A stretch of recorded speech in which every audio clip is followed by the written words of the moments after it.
20 মিনিটে কিভাবে হোটেলের বাবুর্চিদের মতো পারফেক্ট নেহারি বা পায়া বানাতে পারবেন কম সময় বা কম মশলা দিয়ে আজকে আপনাদের সামনে তা উপস্থাপনা করব।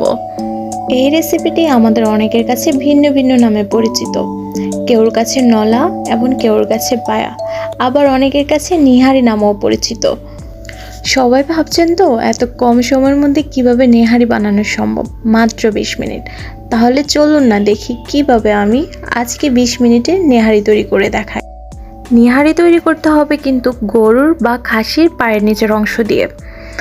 গরুর পায়ের নিচের অংশ নিয়ে নিয়েছি আমি 1 কেজি পরিমাণ, আর 1 কেজি আমি 4 টুকরো করে নিয়েছি। আজকে যখন বলেছি কম সময়ের মধ্যে নেহারিটা তৈরি করে দেখাবো, তাহলে অবশ্যই কিন্তু প্রেসার কুকার ব্যবহার করতে হবে।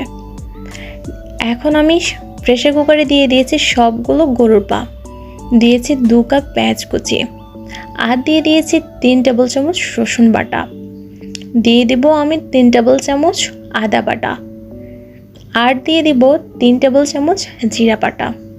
এখন আমি দিয়ে দিব টমেটো পিউরি। একটা টমেটো আমি ব্লেন্ড করে নিয়েছি, আপনারা চাইলে পাটাতে বেটেও নিতে পারেন। দিয়ে দিব আমি 3টা তেজপাতা, 4 টুকরা দারচিনি, আর 5টা এলাচ দিয়ে দিয়েছি। এখানে নিয়েছি জয়ফল জয়ত্রী, এটা এখন আমি তেলে গুঁড়ো করে নিয়েছি। জয়ফল জয়ত্রী হচ্ছে এই নেহারির মেন ইনগ্রিডিয়েন্ট।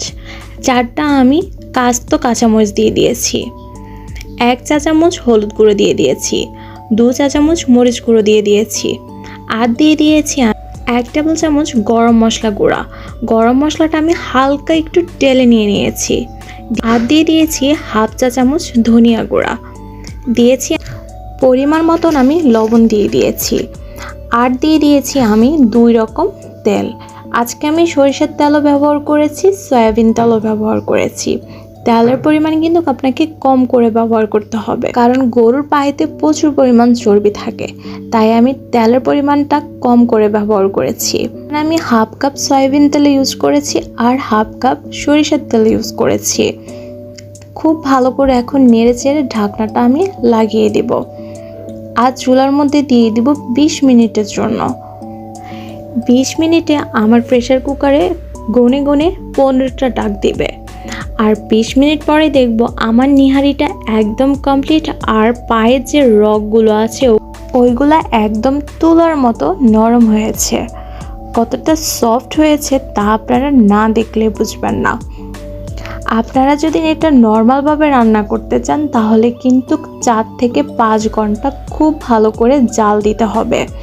জাল দেওয়ার পরে কিন্তু এটা একদম সফট হবে, আর না হলে প্রেসার কুকারে আপনারা এভাবে রান্না করতে পারেন। সবশেষে এখন আমি নামানোর আগে ফোড়ন দিয়ে দিব। এখানে আমি কম করে তেল দিয়ে দিয়েছি। সয়াবিন তেল দিয়ে এখন আমি পেঁয়াজ বেরেস্তা করে নেব। দিয়েছি 1 কাপ পরিমাণ পেঁয়াজ কুচি, আর দিয়েছি 5টা আমি শুকনো মরিচ দিয়ে খুব ভালো করে এটা এখন বেরেস্তা করে নেব। আর দিয়ে দিব সামান্য পরিমাণ সরিষা, আস্ত সরিষা দিয়ে দিয়েছি যাতে আমার নিহারির পারফেক্ট একটা গ্রান চলে আসে। সরিষাটা টোটালি অপশনাল, আপনারা চাইলে দিবেন, না চাইলে একদম দেওয়ার দরকার নেই। নামানোর আগে আমি উপর দিয়ে ফোড়ন দিয়ে আর ধনিয়া পাতা কুচি দিয়ে খুব ভালো করে নেড়ে চেড়ে নেব।